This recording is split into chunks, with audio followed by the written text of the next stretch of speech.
Hello everyone. Today we will talk about how to fix the app of Falou.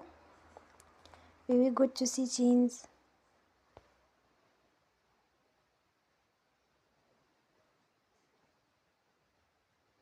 Then we click on apps.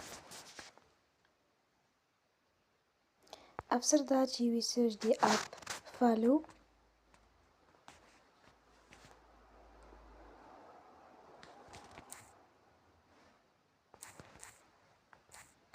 And you will click. Then you will on for stop.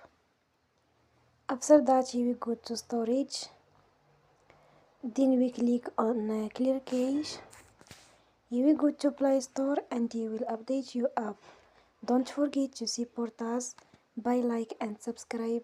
See you next time.